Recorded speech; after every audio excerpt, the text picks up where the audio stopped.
Hello everyone, आज हम class 11th probability की मिसलिनियस एक्सरसाइज के कुछ और क्वेश्चंस को सॉल्व करेंगे। चलो करते हैं क्वेश्चन नंबर 6 से स्टार्ट, बिकॉज ऑलरेडी हमने प्रीवियस लेक्चर में क्वेश्चन नंबर 1 से 5 तक का सोल्यूशन किया है।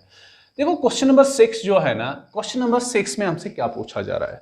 क्वेश्चन नंबर 6 में हमसे पूछा जा रहा है कि हमें 3 पर्सन्स के लिए 3 अल्फाबेट्स को डेडिकेट करना है। डेडिकेट करने से मतलब हमें 3 लेटर्स को लेना है और हमें इन 3 लेटर्स को 3 अलग अलग पर्सन्स के लिए भेजना है। सपोज एक लेटर एक के लिए, दूसरा दूसरे के लिए, तीसरा तीसरे के लिए। ऐसा नहीं कि कोई सा भी लेटर किसी भी को भेज दो, स्पेसिफिक लेटर। सपोज मैं समझा दूं, से हमारे पास 3 पर्सन है, ए बी और सी। ये है 3 पर्सन्स का नाम, 3 पर्सन्स का। से हमने मान लिया कि जो पर्सन ए है इसके लिए हमने डेडिकेट किया स्मॉल ए अल्फाबेट, जो पर्सन बी है इसके लिए हमने डेडिकेट किया स्मॉल बी अल्फाबेट, जो पर्सन सी है इसके लिए हमने डेडिकेट किया स्मॉल सी। अब हमने क्या करना है, हमें ऐसे ही नहीं, ये हमारे सामने पर्सन्स नहीं है। सपोज ये हमसे दूर है कहीं पे पर्सन्स, हमें बाय पोस्ट भेजने हैं इन्हें ये 3 अल्फाबेट्स। लेकिन हमारा मकसद है कि ए किसको पहुंचना चाहिए, कैपिटल ए को, स्मॉल बी कैपिटल वाले बी को पहुंचना चाहिए और स्मॉल सी कैपिटल सी को पहुंचना चाहिए। लेकिन हमसे क्या पूछा जा रहा है, हमसे पूछा जा रहा है कि आपको एक काम ऐसे नहीं करना है कि आपने जो अल्फाबेट देख लेना है और उसको एनवलप में डालना है। ऐसा नहीं करना है। से इसके लिए जो पर्सन ए के लिए आपका एनवलप है, से कुछ इस तरह से ये है पर्सन ए के लिए एनवलप, से पर्सन बी के लिए कुछ ये वाला एनवलप है, से पर्सन सी के लिए ये वाला एनवलप। ऐसा नहीं करना कि आपको अल्फाबेट ए देखना है कि सही से स्मॉल ए है कि नहीं, तो इसको इस वाले एनवलप में भेज रखना है। स्मॉल बी अल्फाबेट को देख के उठाना है। और आपसे कहा गया है कि इन 3 अल्फाबेट्स को रैंडमली चूज करना है। रैंडमली से मतलब आपको नहीं मालूम कि कौन सा अल्फाबेट आपने पिक किया है। फिर आपको क्या करना है, एक एनवलप में एक ही अल्फाबेट भरना है और जब ये सेंड करोगे आप तो क्या क्या पॉसिबिलिटीज है, फिर से मैं एक बार बताता हूं। सपोज ये जो 3 अल्फाबेट स्मॉल अल्फाबेट्स आपने ए बी सी है ना, इनको सपोज आपने पर्चियों में बांध दिया। किन में बांध दिया? पर्चियों में। लेकिन आपने ये पर्ची बांध दी। अब बांधने के बाद क्या हो रहा है, आपको नहीं मालूम कि किस पर्ची पे ए लिखा है, किस पर्ची पे बी और किस पर्ची पे। आपने रैंडमली एक पर्ची ले ली, डाल दिया इस एनवलप में और भेज दिया किसके लिए, ए पर्सन के लिए। फिर से एक पर्ची उठाई, दूसरे एनवलप में डाल दी और भेज दिया इसको पर्सन बी के लिए। फिर से एक पर्ची उठाई, इस एनवलप में डाल दिया और भेज दिया पर्सन सी के लिए। अब क्या पॉसिबिलिटी है?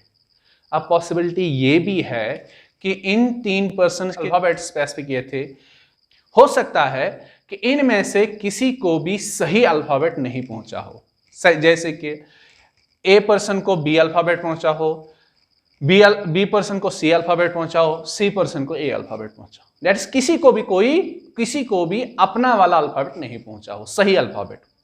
या ऐसी भी पॉसिबिलिटी है 3 में से एक को सही अल्फाबेट पहुंचा हो तो 2 को सही अल्फाबेट नहीं पहुंचा हो। या ये भी पॉसिबिलिटी है कि 2 को सही अल्फाबेट पहुंचा लेकिन एक को सही अल्फाबेट नहीं पहुंचा। ये भी पॉसिबिलिटी है 3 के 3 को अपना अपना अल्फाबेट पहुंचा, दैट इज सही अल्फाबेट पहुंचा। अब यहां पे हमसे क्वेश्चन में पूछा जा रहा है, अब बताओ अगर ये काम आप ऐसे करोगे जैसे मैंने बोला तो कितने चांसेस है कम से कम एक बंदे को, एक पर्सन को सही अल्फाबेट पहुंचा हो। बात आ रही ना समझ में? अब बताओ कितने चांसेस है कि कम से कम एक बंदे, एक पर्सन को सही अल्फाबेट पहुंचा हो। चलो देखते हैं इस क्वेश्चन को कैसे किया जाए। देखो पहली चीज मैं क्या करूंगा, पहली चीज मैं करूंगा कि टोटल पॉसिबिलिटीज कितनी है। टोटल पॉसिबिलिटीज जिसे हम यहां पे क्या कहेंगे, आउटकम्स। अब देखो क्या है, अब ये पॉसिबिलिटी है जो अल्फाबेट स्मॉल अल्फाबेट ए है ना, इसको आपने 3 एनवलप्स में डालना है। सपोज इस एनवलप का नाम रखेंगे E1, इसका नाम रखेंगे E2, इसका नाम रखेंगे E3। सपोज एनवलप E1 ए के लिए है, E2 बी के लिए, E3 सी के लिए है। ये अल्फाबेट ये हो सकता है ए को किसमें भरा जा सकता है, एक को भरा जा सकता है E1 में भी, E2 में भी, E3 में भी। तो कितने चांसेस है, कितने पॉसिबिलिटीज है स्मॉल अल्फाबेट ए के लिए? 3। से हमने ए को E2 में भर दिया, किसमें? E2 में भर दिया और भेज दिया। अब है हमारे पास बी अल्फाबेट। बी अल्फाबेट में को किस किस एनवेलप में भरा जा सकता है, इसको E1 में भी भरा जा सकता है, E3 में भी। तो बी के लिए कितने चांसेस है, क्योंकि इसने क्या बोला है कि एक एनवेलप में एक ही अल्फाबेट को भर के भेज देना है। तो से हमने अल्फाबेट ए को E2 एनवेलप में भेज दिया। फिर अब हमारे पास बी है, बी के लिए कितने चॉइसेस है, या उसको E1 एनवेलप में भरा जा सकता है, E3 में। तो बी के लिए 2 चॉइसेस है। अब से हमने बी को E1 एनवेलप में भर दिया और भेज दिया अपने पर्सन के लिए। अब बचा हमारे पास अल्फाबेट सी और हमारे पास एनवेलप एक भी है। तो सी को कितने एनवेलप में भरा जा सकता है, सिर्फ एक ही में। तो 3 × 2 × 1 कितना हुआ, 6। सो टोटल पॉसिबिलिटीज, इस काम को आप कितने अलग अलग वे से कर सकते हो, that is total 6। That is जो आप ये पर्ची भरोगे ना अलग अलग 3 अलग में, तो 6 पॉसिबिलिटीज है कि ऐसा ऐसा हो सकता है, ऐसा ऐसा हो सकता है। अब हमें बताना है देयरफॉर प्रोबेबिलिटी, पी से मतलब probability, at least 1 alphabet is in right envelope or goes at least 1 alphabet goes to right person। कम से कम एक अल्फाबेट अपने बंदे के, जहां सपोज हमने स्मॉल ए को किसके लिए रिकमेंड किया था, कैपिटल ए के लिए, कम से कम इन 3 अल्फाबेट्स में कम से कम एक अल्फाबेट अपने ही पर्सन के पास पहुंचा हो। तो देखो हम इसका मतलब हुआ दैट इज प्रोबेबिलिटी ऑफ 1 से मतलब एक अल्फाबेट कम से कम एक सही अल्फाबेट सही बंदे के पास पहुंचा हो, और या 2 दैट्स 2 अल्फाबेट्स, 3 अल्फाबेट्स में से कम 2 अल्फाबेट्स सही पर्सन के पास पहुंचा हो, और 3। बात आ रही ना समझ में, कम से कम 3 में से एक अल्फाबेट सही बंदे के पास पहुंचा हो। इसका मतलब हो या तो एक अल्फाबेट सही बंदे के पास पहुंचा हो, या 2 अल्फाबेट सही बंदे के पास पहुंचे हो, या 3 अल्फाबेट सही बंदे के पास पहुंचे। इसके इन 3 को छोड़ के क्या पॉसिबिलिटी बचती है, इन 3 को छोड़ के ये एक ही पॉसिबिलिटी बचती है, वो है कोई भी अल्फाबेट सही बंदे के पास नहीं पहुंचा हो।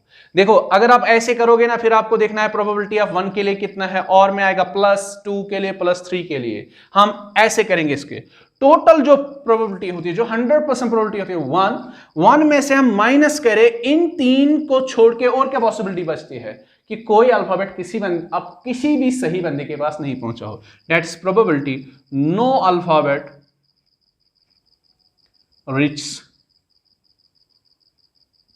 To right person. That is ना ए पहुंचा हो ए के पास, ना बी पहुंचा हो बी के पास, ना सी के बचा। तो इसका उल्टा क्या हुआ, या एक पहुंचा हो एक के पास, या 2 पहुंचे हो सही बंदों के पास, या 3। तो ये आएगा आपका 1 - अब बताओ कितने फेवरेबल है। फेवरेबल से मतलब ऐसे कितनी पॉसिबिलिटीज है कि कोई भी अल्फाबेट किसी सही बंदे के पास नहीं पहुंचे हो। देखो यहां पे मैं बना के देता हूं ये 2 चीजें। ऐसी पॉसिबिलिटी है कि स्मॉल ए बी को भेजा हो, समझो बात को, जब स्मॉल अल्फाबेट बी पर्सन के पास पहुंचेगा तो दैट मीन्स सही बंदे के पास नहीं पहुंचा। या यूं हो सकता है बी जो है आपका स्मॉल बी अल्फाबेट सी के पास पहुंचा हो, बात आ रही समझ में, और स्मॉल सी अल्फाबेट जो है वो आपको पर्सन ए के पास। दैट्स इनमें से किसी भी बंदे को अपना अल्फाबेट नहीं मिला। या यूं हो सकता है आपका जो स्मॉल अल्फाबेट है ये सपोज से सी पर्सन के पास पहुंचा हो, बी जो है आपका ये पर्सन किसके लिए पहुंचा हो, से ए के पास, और सी आपका किसके पास पहुंचा हो, बी पर्सन के। तो यही 2 पॉसिबिलिटीज है। अब आप कहते हैं सर ये जो है ए है ये ए के पास पहुंचा हो, वो तो आपने कम से कम एक पहुंचाएगा ना अपने सही पर्सन के पास। तो 2 ही पॉसिबिलिटीज है। मैं लिखूंगा नंबर ऑफ फेवरेबल, अब मैं सिंपली लिखूंगा number of favourable outcomes, favourable upon में लिखना होता है टोटल। बता बेटा 1 - फेवरेबल कितने हैं 2, अपॉन में टोटल पॉसिबिलिटीज ऊपर हम लोगों ने लिख के रखी 6। तो ये आएगा, यहां पे मैं फर्दर लिखूंगा इट इज इक्वल टू, यहां से आप लोग कंटिन्यू कीजिएगा 1 - 1/3, 2 1s are 2 3, तो क्रॉस मल्टीप्लीकेशन करेंगे 3 1s are 3 -1/3 that's 2/3। So 2/3 is the required probability. 2/3 probability किसकी है कि कम से कम एक अल्फाबेट सही बंदे के पास पहुंचा हो, उसकी प्रोबेबिलिटी कितनी है 2/3। इस चीज को राइट डाउन करो। चलो गाइस, आप है question number 7 of miscellaneous exercise. Question number 7 में हमें कुछ इवेंट्स की प्रोबेबिलिटी दी गई है। ये दिया गया है कि probability of A equal to 0.54, probability of B is given as 0.69 and probability of A intersection B is given as 0.35। और इस क्वेश्चन में हमसे क्या पूछा जा रहा है, इसके 4 पार्ट्स है अलग अलग। फर्स्ट पार्ट में हमसे पूछा जा रहा है what is the probability of A union B. इस चीज का हमें आंसर बताना है। And we know by what addition property of probability, that's probability of A union B किसके इक्वल होती है, probability of A plus probability of B minus probability of A intersection। Substitute करो तीनों वैल्यूज तो आपको मिलेगा answer. probability of A union B आपकी बनेगी, probability of A की जगह लिखना है 0.54 प्लस probability of B बनेगी 0.69 minus probability of A intersection B is 0.35। अब बॉड मास का खास ख्याल रखिएगा, पहले एडिशन करेंगे। It implies that probability of A union B आएगी आपकी 0.54 पॉइंट, तो 4 + 9 13 1 कैरी, 6 + 5 11 11 + 1 12 1 कैरी 1.23 माइनस 0.35। अब सब्ट्रैक्शन करते हैं हम लोग। Probability of A union B आपकी बनेगी 3 - 5, 3 - 3 में से 5 नहीं है, 13 13 - 5 कितना आएगा 8। अब 1 1 - 3, 1 से मतलब 11 11 - 3 8, यहाँ पे 0 बचा, 0.88 इज द रिक्वायर्ड प्रोबेबिलिटी। ये वो आपकी क्वेश्चन नंबर 7 का फर्स्ट पार्ट का सॉल्यूशन। अब इसी क्वेश्चन नंबर 7 का सेकंड पार्ट हम लोग करते हैं। इसमें हमसे पूछा जा रहा है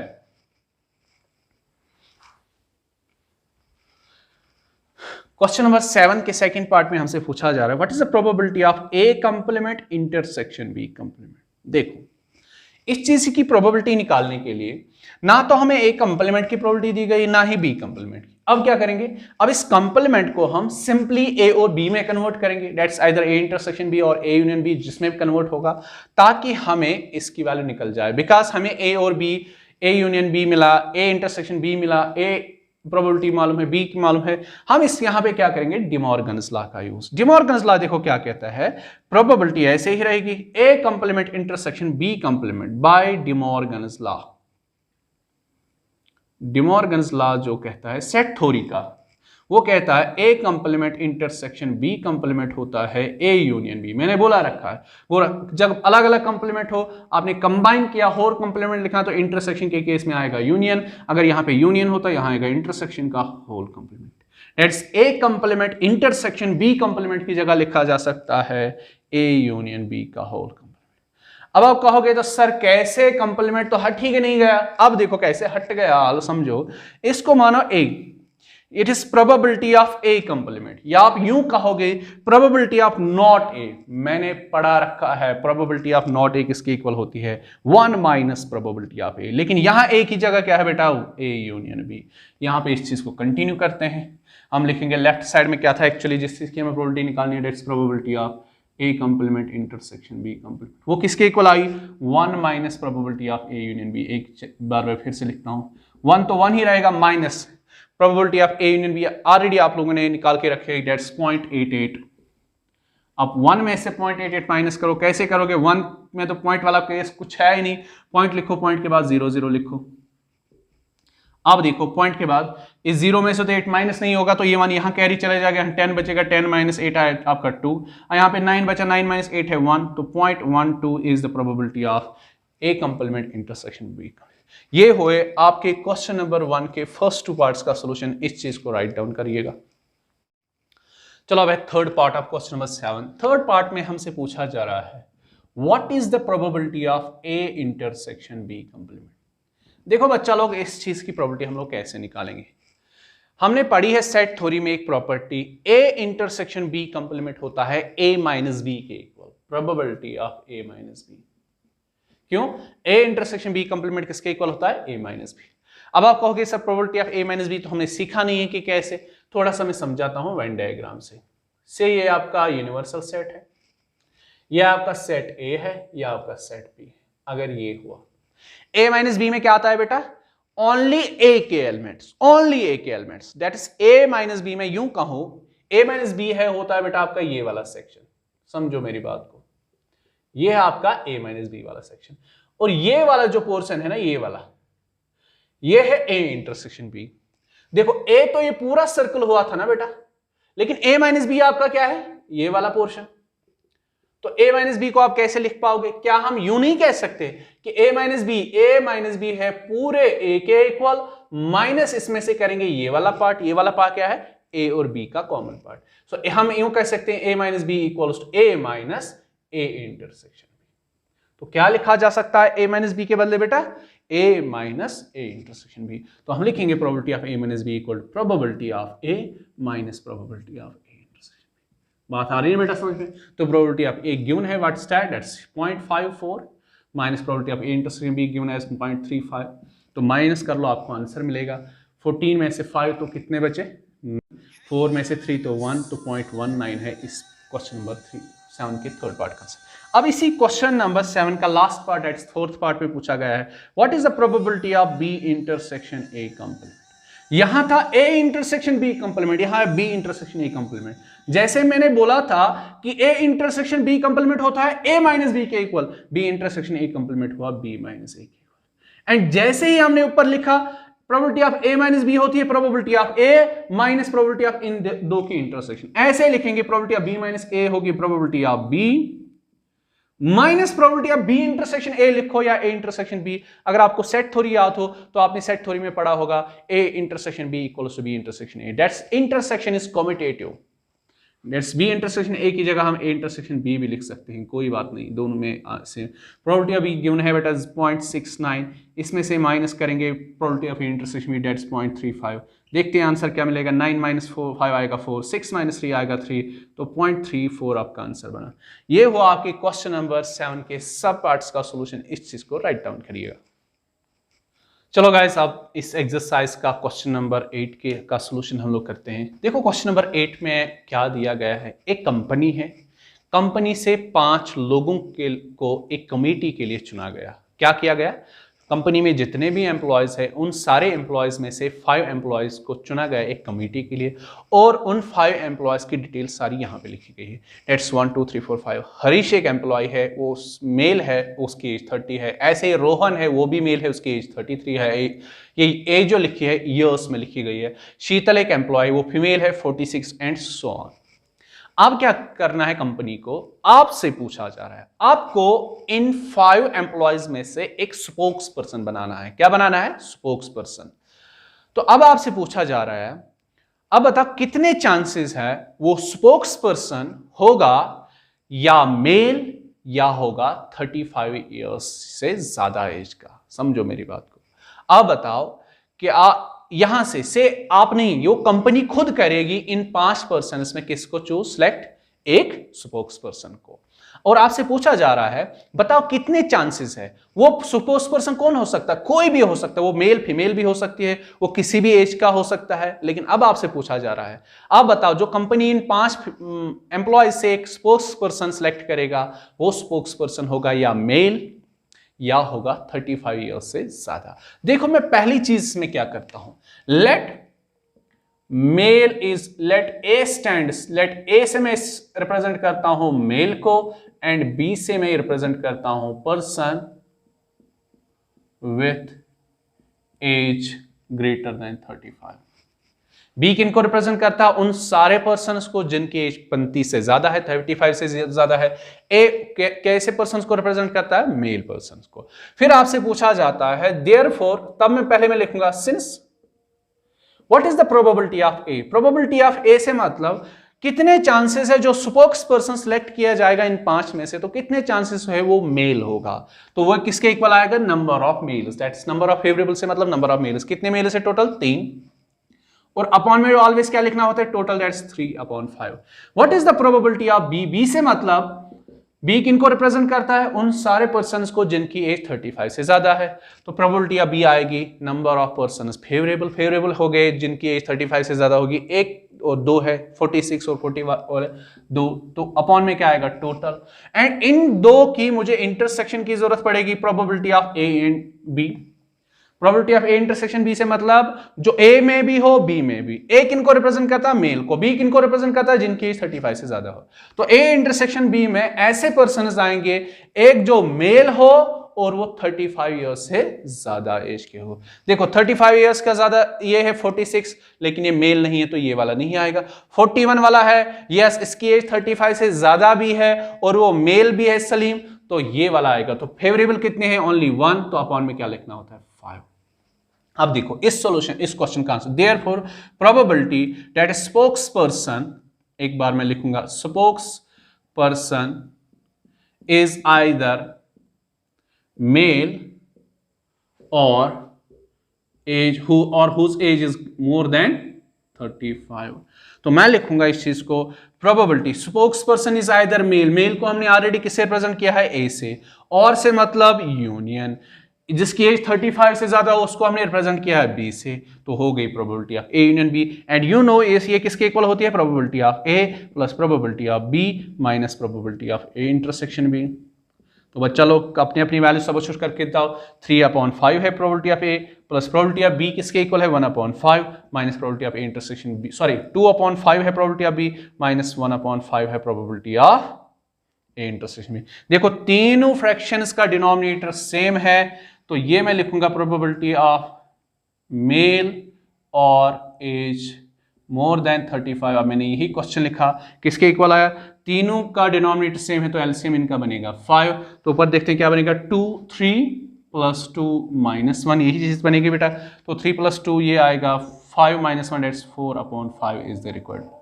तो कितने चांसेस है ये कंपनी इन 5 एम्प्लॉयज में से ऐसा एक एम्प्लॉय सिलेक्ट करेगा एज अ स्पोक्स पर्सन जो या मेल हो या उसकी 35 से ज्यादा हो, दैट्स 4/5। ये हुआ आपके क्वेश्चन नंबर 8 का सॉल्यूशन। अब है question number 9 of this exercise and the very very important question. ये इंपॉर्टेंट क्वेश्चन हम कह सकते हैं परमिटेशन एंड कॉम्बिनेशन के लिहाज से भी और इस प्रोबेबिलिटी के लिहाज से। इसमें बहुत सारी कंस्ट्रेंट्स दी गई है। देखो क्या क्वेश्चन में पूछा जा रहा है। क्वेश्चन में पूछा हमसे जा रहा है कि आपके पास अवेलेबल है 0 1 3 5 और 7, तो टोटल कितने डिजिट्स आपके पास दिए गए हैं? आपको 5। और आपसे पूछा गया आपको इन 5 डिजिट्स का यूज करके क्या बनाना होगा? क्या बनाना होगा? क्या आप मकान बनाओगे इनसे? नहीं, ऑब्वियसली नहीं, नंबर्स। तो आपसे पूछा जा रहा है आप इन 5 डिजिट्स का यूज करके ऐसे कितने 4 डिजिट नंबर्स बना सकते हो जो एक तो 5000 से बड़े हो, क्या जो 5000 नंबर है ना इससे बड़े हो, और उनमें से जो नंबर्स बनेंगे ना वो क्या हो? Divisible by 5। अगर मैं ऐसा कहता तो ये बनता हमारा क्वेश्चन किसका? परम्यूटेशन कॉम्बिनेशन का। क्या मैंने बोला? अगर आप कितने ऐसे नंबर्स बना सकते? नहीं, यहां पे आपसे देखो क्या पूछा जा रहा है। अगर आपको इन 5 डिजिट से पूछा जाए रैंडमली आपको 4 डिजिट नंबर्स बनाने हैं, क्या बनाने हैं? 4 डिजिट नंबर्स, तो आप क्या क्या बनाओगे? दैट इज रैंडमली, ऐसे ऐसे उठाना है और 4 डिजिट। आप ऐसे भी बना सकते हो, कभी 1357 बन गया ना।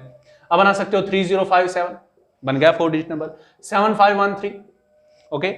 ऐसे बन सकता है 7125, 2 तो है नहीं, सॉरी 7135। ये हो गया रैंडमली, कोई भी किसी भी किस्म का 4 डिजिट नंबर। बात आ रही है ना समझ में? लिखो अब क्या कह रहा। जब आप रैंडमली ऐसे ही उठा के 4 डिजिट ले लिए और बनाया 4 डिजिट का नंबर, अब आपसे पूछा जा रहा है बताओ कितने चांसेस है आप ऐसा नंबर बनाओगे। एक तो वो 4 डिजिट नंबर होगा, दूसरी बात वो 5000 से बड़ा होगा, तीसरी बात वो नंबर डिविजिबल बाय 5 होना चाहिए। और अब इसमें भी 2 केसेस बनाए गए। जब रिपीटिशन अलाउड हो, जैसे आप ऐसे आपने कोई ऐसा नंबर बनाया 7355 वाला नंबर, इसमें 5 2 बार यूज हुआ, या आपने ऐसा नंबर बनाया कोई, ये भी एक 4 डिजिट नंबर है और 5000 से बड़ा है, आया ना बात में? अब आपसे पूछा जा रहा है बताओ कितने चांसेस है आप तुक्के में ऐसा एक नंबर बनाओगे जो 5000 से बड़ा हो और डिविजिबल बाय 5 हो। एंड एक केस में आपको बताना है विथ रिपीटिशन और दूसरे केस में बताना है विथआउट। चलो इस क्वेश्चन का हम लोग प्रॉपरली सॉल्यूशन करते हैं। देखो सॉल्यूशन कैसे करते हैं।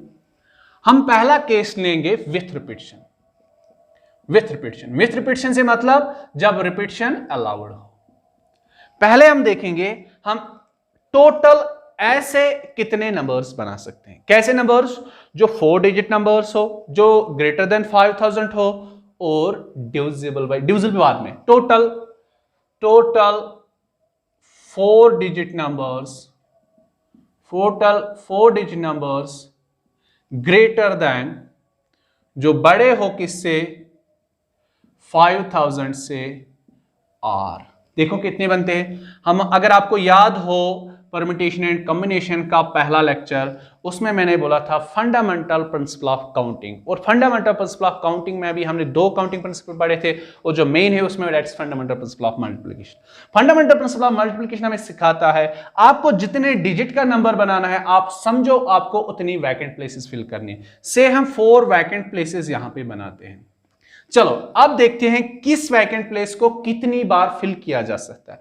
अब मुझे बता बेटा, क्या इस वाले वैकेंट प्लेस को किससे फिल किया जा सकता है? पहले ही, क्या अगर मैं इस वैकेंट प्लेस को 0 से फिल करूं तो वो जो नंबर मेरा बनेगा ना, चाहे फिर मैं यहां पे कुछ भी लिखूं, क्या ये 4 डिजिट नंबर है? ये कभी 4 डिजिट नंबर बनेगा ही नहीं। तो पहली चीज कि 0 को इस 100,000 प्लेस पे लिखा ही नहीं जा सकता। लेफ्ट एक्सट्रीम प्लेस पे 0 को, इस प्लेस को 0 से फिल किया ही नहीं सकता। आप 0 यहां नहीं लिख सकते। अगर हमने 1 से इसको फिल किया तो 1 यहां पे आप कुछ भी लिखो आप, तो आपको 4 डिजिट नंबर बन गया, लेकिन ऐसा 4 डिजिट नंबर नहीं बना जो 5000 से बड़ा है। तो दैट मींस 1 को भी इस प्लेस पे नहीं लिखा जा सकता। क्या 3 को लिखेंगे तो तब 5000 से बड़ा नंबर बनेगा? नहीं। तो यहां पे किस किस को लिखा जा सकता है बेटा? या तो 5 को या तो 7 को। दैट मीन्स जो फर्स्ट वैकेंट प्लेस को, इसको 2 ही डिजिट से फिल किया जा सकता है। दैट इज आइदर बाय 5 और बाय 7। चलो यहां मैं लिख के लिखता हूं, या 5 से इसको फिल किया जा सकता है या 7 से। बात आ रही है इतना समझ में? अब बताओ, जो सेकंड वैकेंट प्लेस है इसको किस किस से फिल किया जा सकता है? अब आप कहोगे सर से हमने इसको 5 से फिल किया, क्या 5 का यूज यहां पे कर सकते हैं? यस, यहां पे लिखा गया है फर्स्ट पार्ट में विथ रिपीटिशन। जिस डिजिट का यूज किया आपने इस वैकेंट प्लेस को फिल करने के लिए, उस डिजिट को आप फिर से यहां पे यूज कर सकते हो। तो आप मुझे बता, यहां पे आप हम 0 को भी लिख सकते हैं, 1 को भी, 3 को भी, 5 को भी, 7 को भी। बिकॉज 0 के लिए कंडीशन थी यहां नहीं लिखा जा सकता, यहां किसी को भी, तो इसको 5 वे से फिल किया जा सकता है। से यहां पे हमने 3 का यूज किया, क्या हम 3 का यहां यूज किया, 5 का यहां क्यों? गाइस क्या हुआ, मैं लेक्चर देता गया लेकिन मुझे मालूम ही नहीं कि फ़ोन की मेमोरी फुल हो गई थी, और यहाँ से आगे हमारा जो लेक्चर था वो रिकॉर्ड ही नहीं हो रहा था। चलो क्या करें, आप लोगों के लिए इतनी मेहनत करते हैं लेकिन आप लोग फिर भी ना लाइक करते हो ना ही शेयर करते हो। चलो मैं फिर से एक बार दोहराता हूँ, इसलिए ये सारा लिखा पड़ा है। आप लोग कहोगे सर हम तो यहीं तक पढ़ रहे थे, ये पूरा कैसे लिखा? मैं कंटिन्यू लेक्चर कर रहा था। देखो यहाँ तक हम लोग पहुंचे। अभी हम देखेंगे कि ऐसे कितने 4 डिजिट नंबर्स बनाए जा सकते हैं जो 5000 से बड़े हैं और वो 4 डिजिट नंबर्स हो, एंड विथ रिपीटिशन। देखो मैंने ऑलरेडी बोला कि फर्स्ट वैकेंट प्लेस को जब आप 5 या 7 से फिल करोगे ना, तभी जो आपका 4 डिजिट नंबर बनेगा वो ग्रेटर देन 5000 होगा। दूसरी बात, अब इस वाली वैकेंट प्लेस को कितने वे से फिल किया जाए? इसको इन 5 डिजिट्स में से किसी भी एक का यूज करके फिल किया जा सकता। क्यों? यहाँ पे विथ रिपीटिशन है, जिसका यूज किया फिर से, तो सिमिलरली इसको भी 5 वे से फिल किया, इसको भी 5। तो फंडामेंटल प्रिंसिपल ऑफ मल्टीप्लिकेशन हमें कहता है कि टोटल नंबर ऑफ ऐसे 4 डिजिट नंबर्स कितने बनते हैं? 2 × 5 × 5 × 5 हुआ है ये। अब लास्ट में कितना बना? 250। अब आप कहोगे सर -1 कहां से आया? देखो ये जो हमने बोला ना, 250 ऐसे 4 डिजिट नंबर्स बनेंगे जो ग्रेटर देन 5000 हो और वो 4 डिजिट नंबर हो। लेकिन यहां पे ग्रेटर देन 5000 हमने कंसिडर नहीं किया, यहां पे हमने कंसिडर किया ये जो फॉर्मूला है ग्रेटर और इक्वल टू 5000। अब देखो, अब इन सारे नंबर्स में आपके पास ऐसा एक नंबर है जो ऐसा होगा, दैट्स 5000 के इक्वल, लेकिन इसने स्ट्रिक्टली बोला है greater than 5000।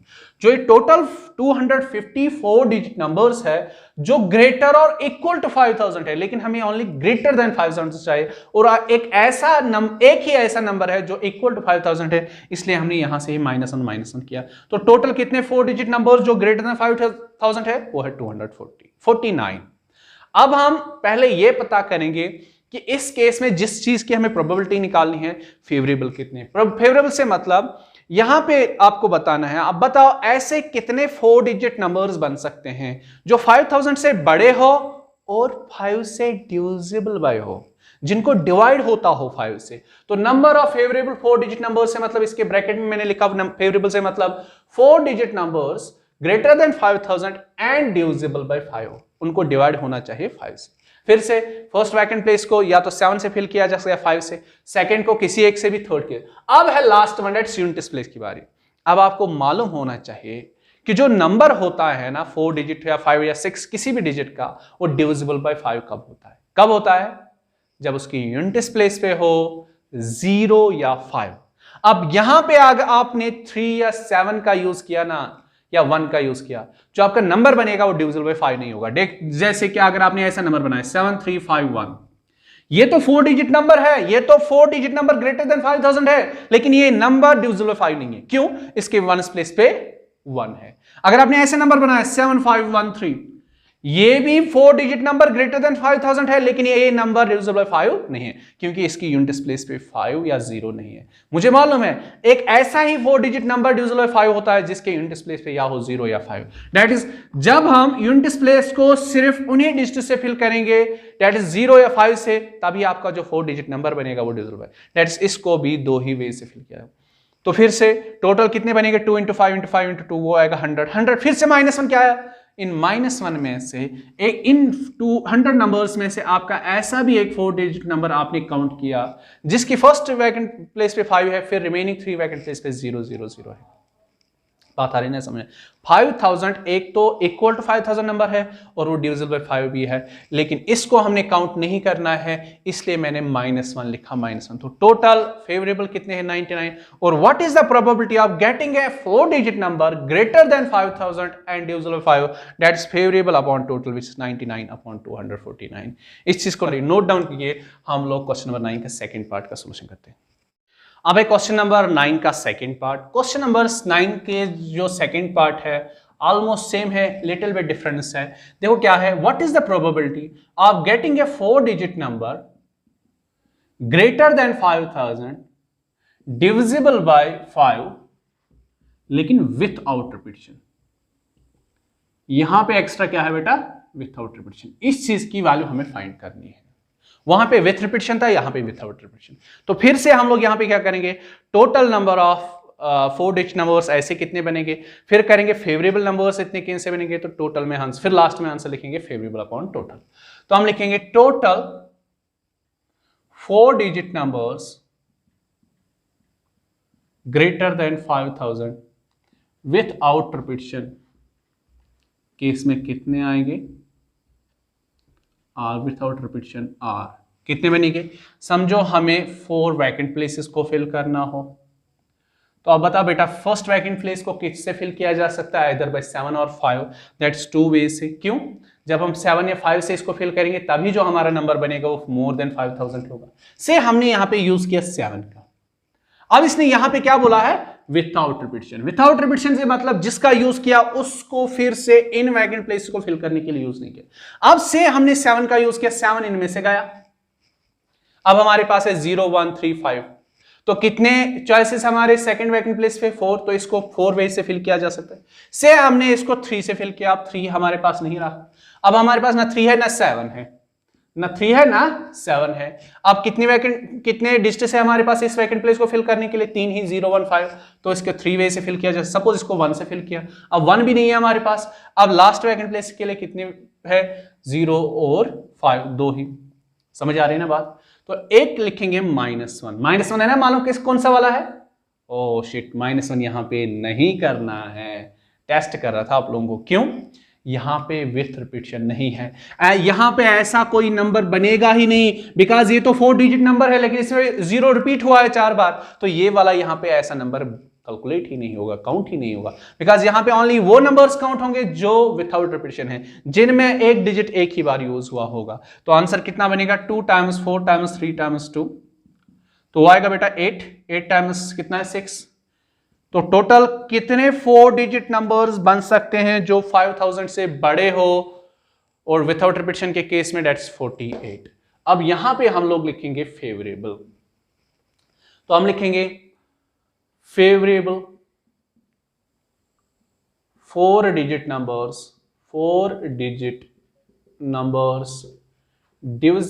more than 5000 and divisible by 5 without W/O without represent करता है विथआउट रिपीटिशन कितने ऐसे 4 डिजिट नंबर्स बनाए जा सकते हैं जो 5000 से बड़े हो, जिनको 5 से डिजिट डिवाइड होता हो और विदाउट रिपीटेशन के केस में समझो हमें फिर से 4 वैकेंट प्लेसेस को फिल करना हो।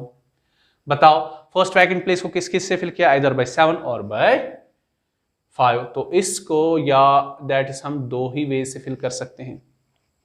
समझ आ रही ना बात? लेकिन सर यहां पे हम क्या करेंगे, राइट साइड से स्टार्ट करेंगे। यहां पे इंपॉर्टेंट ज्यादा है कौन, यूनिट प्लेस। कौन सी है, यूनिट प्लेस। इसको यहां पे किस किस को फिल लिखा जा सकता है, क्या 3 को लिखा जा सकता है? अगर आपने 3 को लिखा तो तब आपको ऐसा 4 डिजिट नंबर नहीं मिलेगा जो डिविजिबल बाय 5 होगा।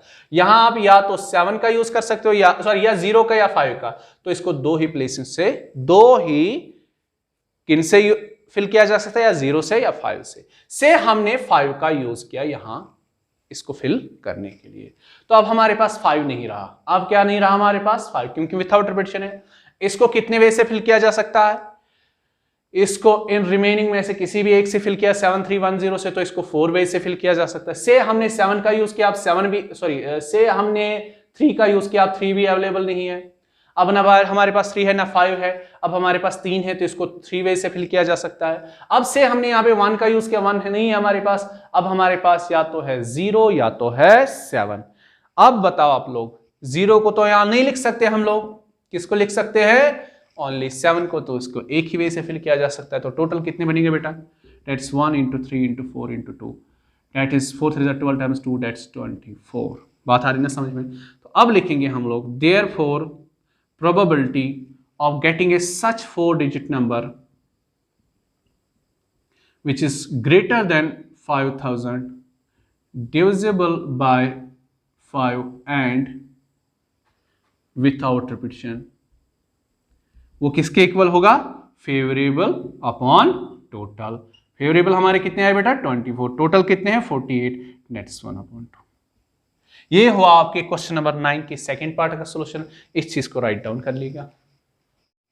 चलो अब है last question of miscellaneous exercise of chapter 16 that's probability, और इस चैप्टर का ही last question that's question number 10, और ये रिलेवेंट है आपकी रियल लाइफ से। देखो क्या है, जो आपका सूटकेस होता है ना घर पे, उस पे जो अब लॉक आती है, पहले तो वो वाला लॉक होता था ये की लगा के, अब तो आता है नंबर वाला लॉक। ठीक है, तो नंबर वाला लॉक कुछ इस तरह से होता है। आपके इस सूटकेस में जो नंबर वाला लॉक है, इसमें 4 डिजिट का लॉक है। कितने डिजिट का लॉक है, 4 डिजिट का। ये है 0 1 dash up to 9, 0 1 2 dash up to 9, 0 1 2 up to dash 9, 0 1 2 dash up to 9। जो आपके पास 0 to 9 टोटल 10 डिजिट्स होते हैं ना, इन 10 डिजिट्स में आप किसी भी एक डिजिट का यूज करें। और आपके पास जो 4 डिजिट लॉक है ना, वो ऐसी कुछ है। एंड यहां पे कंडीशन है, सर क्या लॉक रिपीटेड वन है या विथआउट रिपीटेड वन है? यहां पे विथआउट रिपीटेड वन है। दैट इज ऐसी लॉक नहीं है कि 4 4 4 4 3 4 3 4, ऐसा नहीं है। इस 4 डिजिट लॉक में एक डिजिट एक ही बार यूज हुआ। तो समझो अब यहां पे क्वेश्चन में पूछा गया, सपोज एक ऐसा बंदा है, उसको नहीं मालूम कि इस सूटकेस का लॉक क्या है। दैट्स जो सीक्वेंस में 4 नंबर्स है वो कौन से हैं। अब पूछा जा रहा है, अगर वो इसको रैंडमली ट्राई करे खोलने की, तो कितने चांसेस है कि वो इसको खोल पाएगा, या उसको ऐसी वो सीक्वेंस मिलेगी जिससे वो इस सूटकेस को खोल सकता है, कितने चांस। देखो अब हम लिखेंगे पहले टोटल। टोटल कितने बनेंगे, टोटल 4 डिजिट कोड्स हम बोलेंगे। यहां पे कितने बनेंगे, देखो समझो जैसे हमें 4 वैकेंट प्लेसेस को फिल करना हो। अब मुझे बेटा बताओ, क्या इस वाली वैकेंट प्लेस को किस किस से फिल किया जा सकता है? इसको 9 से भी फिल किया जा सकता है, 8 से भी, 7 से भी, 6 से भी, 5 से भी, 4 से भी, 3 से भी, 2 से भी, 1 से भी। क्या 0 से इसको फिल किया जा सकता है? यहां पे एक नंबर रिप्रेजेंट नहीं करता, यहां पे एक कोड रिप्रेजेंट करता है। जैसे आप खुद कभी अपने मोबाइल में क्या कोड रखते हो, 0123, 0987, 0612। तो कोड में ये नहीं मैटर करता कि 0 को पहली बार लिखा जा सकता कि नहीं, यहां पे लिखा जा सकता है कोड में। जब नंबर्स की बात आती है, 3 digit number, 4 digit number, 2 digit number, 5 digit number, वहां पे ये बात होती है कि फर्स्ट वैकेंट प्लेस को 0 से फिल नहीं किया जा सकता। तो यहां पे 0 को भी यूज किया जा सकता है, तो फर्स्ट वैकेंट प्लेस को 10 से फिल किया जा सकता है। सपोज इसके लिए हमने 3 का यूज किया, किसका यूज किया? 3 का। अब क्या बोला गया है, जिस डिजिट को पहली वैकेंट प्लेस पे रखा उसको आप फिर से यूज नहीं कर सकते। डेट से हमने पहले वैकेंट प्लेस को किससे फिल किया? 3, तो इसको 10 वे से भर सकते। अब हमारे पास 3 नहीं रहा, 3 नहीं रहा, क्यों नहीं रहा? बिकॉज 3 को अब इस वाले के लिए यूज नहीं कर सकते, रिपीटेड लॉक नहीं बनाना है। अब इसको किस किस से फिल किया जा सकता है? 0 से भी, 1 से भी, 2 से भी, 3 को छोड़ के 4 5 6 7, नेट इज 3 को छोड़ के बाकी सब को, 3 को छोड़ के बाकी सब कितने बनते हैं? 9। तो इसको सपोज यहां पे मैंने 7 का यूज किया, बात आ रही ना समझ? तो अब 9, अब ना रहा हमारे पास 3, ना रहा 7, तो अब बताओ इस वाले प्लेस को कितने वे से फिल? 3 और 7 को छोड़ के कितने बचते हैं? 8, तो इसको 8 वे से फिल किया जा सकता है। से इसको हमने 6 से फिल किया। अब ना है हमारे पास 3, ना है 7, ना है 6। अब मुझे बता लास्ट वैकेंट प्लेस को किसके फिल किया जा सकता है? इन 3 को छोड़ के किसी को भी, से 0 से, तो कितने बचे? 7। तो टोटल बनेंगे बेटा 10 टाइम्स 9 टाइम्स 8 टाइम्स 7, 10 टाइम्स 9 आपका 90, 8 टाइम्स 7 आपका 56, तो मल्टीपल करोगे आपका आएगा 0 9 6 54, 5 कैरी, 9 5 45, 5040। तो कितने 4 डिजिट कोड्स बनेंगे यहाँ पे? डेट्स 5040। अब हम पता करेंगे कि फेवरेबल कितने होंगे। बताओ number of favourable 4 digit codes, बताओ बेटा कितने फेवरेबल होते हैं? आपका ये सूटकेस कितने सीक्वेंसेस से खुलता है? सपोज अगर आपने इसकी लॉक रखी होगी 3561, क्या रखी होगी? ये आपको पता है इसकी लॉक 3561। अगर उस बंदे को ये भी पता चला कि ये 4 डिजिट से लॉक खुलता है 3561 से, लेकिन उसको नहीं मालूम कि किसको पहले लिखा जाए किसको दूसरा, अगर उसने इसे ये लगाया 5361, क्या आपका सूटकेस खुलेगा? नहीं। इस चीज में ये जरूरी है, एक तो ये जरूरी है कि कौन से 4 डिजिट का यूज होगा और उन 4 डिजिट को किस प्लेस पे लिखना है, ये भी मैटर रखता है आपके कोड में। तो ये एक ही चॉइस है, एक ही सीक्वेंस है जिससे सूटकेस खुलेगा, दैट्स 1। तो फेवरेबल कितने कोड्स हैं? 1। तो हम लिखेंगे लास्ट में therefore probability that a suitcase gets opened by an unknown. किससे? अननोन से। अननोन से मतलब हियर जिसको नहीं मालूम कि इस सूटकेस का कोड क्या है, वो किसके इक्वल होता है बेटा? फेवरेबल अपॉन में टोटल। फेवरेबल आपके कितने हैं बेटा? 1। टोटल कितने हैं? 5040। ये हुआ आपके क्वेश्चन नंबर 10 का सॉल्यूशन। इसके साथ हमारी ये एक मिसलेनियस एक्सरसाइज कंप्लीट हो गई और इसके साथ हमारा जो प्रोबेबिलिटी वाला चैप्टर है ना, ये भी कंप्लीट हुआ। आई होप आपको इस चैप्टर के सारे कंसेप्ट को अच्छे से समझ में आए हो, सारे क्वेश्चन समझ में आए हो।